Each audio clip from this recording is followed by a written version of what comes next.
दाखवा तुमचं आधार कार्ड.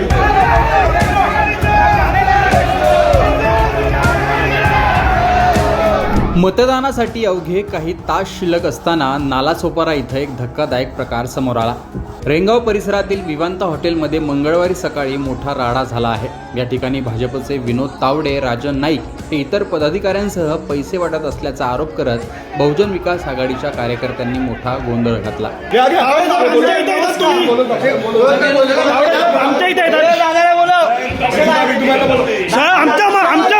आमच्या मतदारसंघात का आले?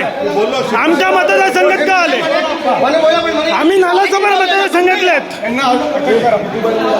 अटक करा. नाही, नालासोपारा मतदारसंघातले आहेत आम्ही. आमच्या मतदारसंघात का आले? आमच्या मतदारसंघात का आले? नाही नाही साहेब, महाराष्ट्राची ही नीती आहे आमची. महाराष्ट्र कुठे नेऊन ठेवलाय? नाही, हे असं तुम्ही सत्तेचा गैरवापर करतात आहे. सत्तेचा गैरवापर चालू आहे. हा सत्तेचा गैरवापर चालू आहे. पैसा वाटतात आहे. सत्तेचा गैरवापर चालू आहे. रुपयाला सपोर्ट करतात आहे. सत्तेचा गैरवापर चालू आहे. सत्तेचा गैरवापर चालू आहे. हो साहेब, तुम्ही अधिकारी आहे. राहुल फड साहेब, हे आपली महाराष्ट्राची ही नीतिमत्ता आहे. हे संस्कार आहेत. आपल्या पक्षाचं आहे. आपलं कुठं ठेवलंय महाराष्ट्र? साहेब पण तुम्ही इकडे आलेत.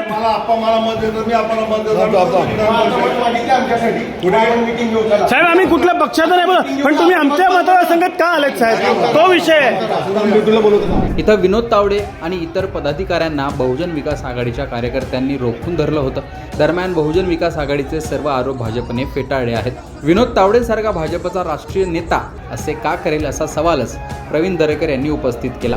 विनोद तावडे हे भारतीय जनता पार्टीचे राष्ट्रीय सरचिटणीस आहेत आणि एक राष्ट्रीय नेता, राष्ट्रीय सरचिटणीस एका विधानसभेमध्ये जाऊन पैसे वाटू शकतो, पाकिटं वाटतोय, हा आरोपच मला हास्यास्पद त्या ठिकाणी वाटतोय. आपण बघाल, कालपासून महाविकास आघाडीनं या ठिकाणी निवडणूक आपल्या हातातून गेले हे त्यांच्या वर्तनातून, त्यांच्या वागण्यातून दिसून येते. उद्याच्या होणाऱ्या निवडणुकीमध्ये आपला पराभव स्पष्ट समोर दिसतोय. लोकसभेच्या निवडणुकीमध्ये खोटं नॅरेटिव्ह सेट करून लोकांच्या मनामध्ये काही अंशी संभ्रम निर्माण करून महाराष्ट्रात थोडे यश मिळाले.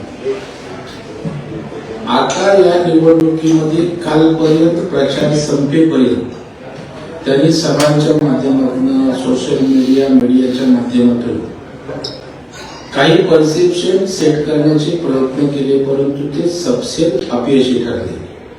आम्ही सत्ताधारी पक्ष म्हणून किंवा महायुती म्हणून त्यांचे सगळे नॅरेटिव्ह त्या ठिकाणी चुकीचे आहेत हे सांगण्यात यशस्वी ठरलो. आता जर त्या ठिकाणी तात्काळ विनोद तावडे बाहेर आले असते तर आपणच आमच्यावर किंवा विरोधकांनी आरोप केला असता की सत्तेचा गैरवापर करून तावडेंना सही सलामत बाहेर काढलं. हे दोन्हीकडून आपण बोलतो. त्याच्यामुळे आता निवडणूक आयोग, पोलीस यंत्रणा, प्रशासन त्यांच्या पद्धतीने विषय तो हाताळेल. निवडणूक काळात सरकारचा हस्तक्षेप चालत नाही, सरकारला करता येत नाही. त्याच्यामुळं आमच्या माध्यमातून काही होणं हा विषय नाही. भारतीय जनता पार्टी म्हणून या प्रकरणात लक्ष घालून सत्य बाहेर आणण्याचा आमचा प्रयत्न आहे. निवडणूक आयोगाने या प्रकरणाची दखल घेतली आहे. आता चौकशीनंतरच सत्य काय ते समोर येईल. या घटनेविषयी तुमचं मत कमेंट बॉक्समध्ये सांगा. लोकमतचं यूट्यूब चॅनल सबस्क्राईब केलं नसेल तर आठवणीने सबस्क्राईब देखील करा.